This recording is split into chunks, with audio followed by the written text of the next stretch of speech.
النساء ما لم تمسوهن أو تفرضوا لهن فريضة ومتعوهن على الموسع قدره وعلى المقتر قدره متاعا بالمعروف حقا على المحسنين. اور اگر تم عورتوں کو ان کے پاس جانے یا ان کا مہر مقرر کرنے سے پہلے طلاق دے دو تو تم پر کچھ گناہ نہیں، ہاں ان کو دستور کے مطابق کچھ خرچ ضرور دو، یعنی مقدور والا اپنے مقدور کے مطابق دے اور تنگ دست اپنی حیثیت کے مطابق نیک لوگوں پر یہ ایک طرح کا حق ہے۔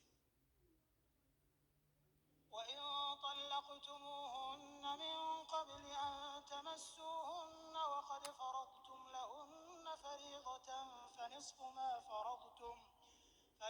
ما فرضتم إلا أن يعفون أو يعفو الذي بيده عقدة النكاح وأن تعفوا أقرب للتقوى ولا تنسوا الفضل بينكم إن الله بما تعملون بصير. اور اگر تم عورتوں کو ان کے پاس جانے سے پہلے طلاق دے دو لیکن مہر مقرر کر چکے ہو تو آدھا مہر دینا ہوگا، ہاں اگر عورتیں مہر بخش دیں یا مرد جن کے ہاتھ میں عقد نکاح ہے اپنا حق چھوڑ دیں اور پورا مہر دے دیں تو ان کو اختیار ہے، اور اگر تم مرد لوگ ہی اپنا حق چھوڑ دو تو یہ پرہیزگاری کی بات ہے، اور آپس میں بھلائی کرنے کو فراموش نہ کرنا، کچھ شک نہیں کہ خدا تمہارے سب کاموں کو دیکھ رہا ہے۔ حافظوا على الصلوات والصلاة الوسطى وقوموا لله قانتين. مسلمانوں سب نمازیں خصوصاً بیچ کی نماز یعنی نماز عصر پورے التزام کے ساتھ ادا کرتے رہو اور خدا کے آگے ادب سے کھڑے رہا کرو۔ فإن خفتم فرجالا أو ركبانا فإذا أمنتم فاذكروا الله كما علمكم ما لم تكونوا تعلمون. اگر تم خوف کی حالت میں ہو تو پیادے یا سوار جس حال میں ہو نماز پڑھ لو، پھر جب امن و اطمینان ہو جائے تو جس طریق سے خدا نے تم کو سکھایا ہے جو تم پہلے نہیں جانتے تھے خدا کو یاد کیا کرو۔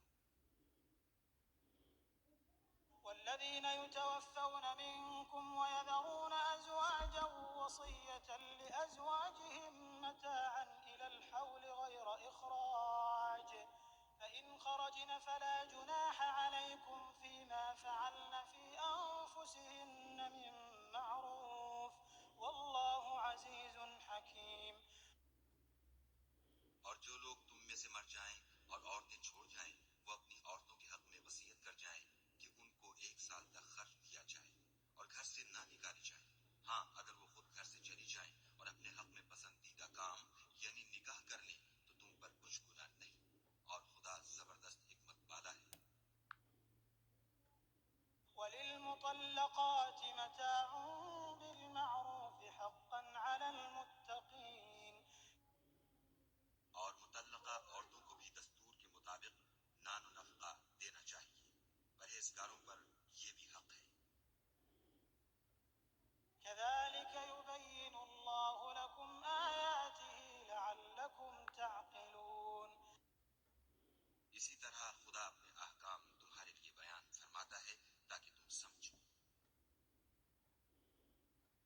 ألم تر إلى الذين خرجوا من ديارهم وهم ألوف حذر الموت فقال لهم الله موتوا ثم أحياهم إن الله لذو فضل على الناس ولكن أكثر الناس لا يشكرون.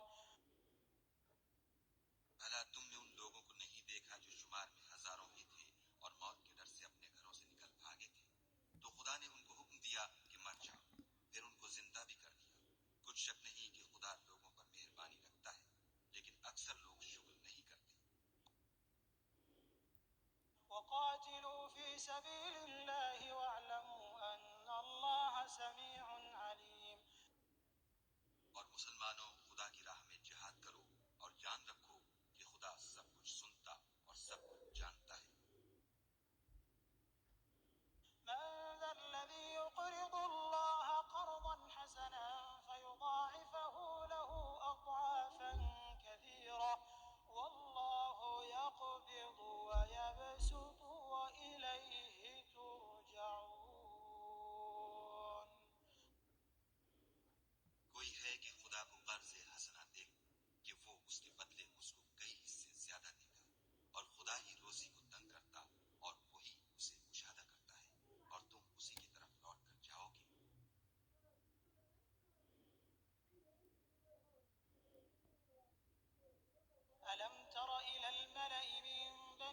إسرائيل من بعد موسى إذ قالوا لنبي له مبعث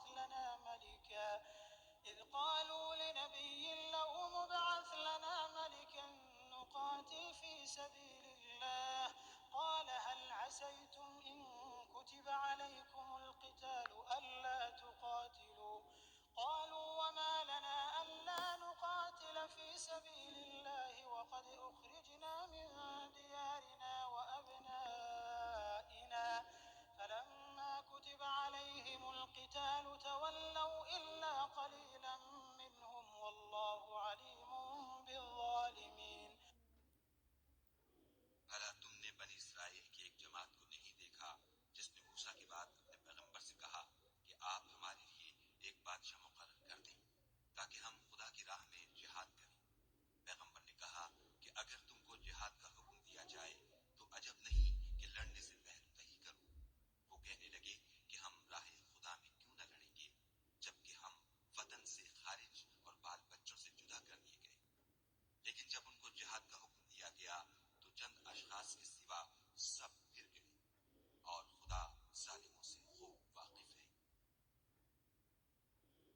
وقال لهم نبيهم إن الله قد بعث لكم طالوت ملكا قالوا أنى يكون له الملك علينا ونحن أحق بالملك منه ولم يؤت سعة من المال قال إن الله اصطفاه عليكم وزاده بسطة في العلم والجسم والله يؤتي ملكه من يشاء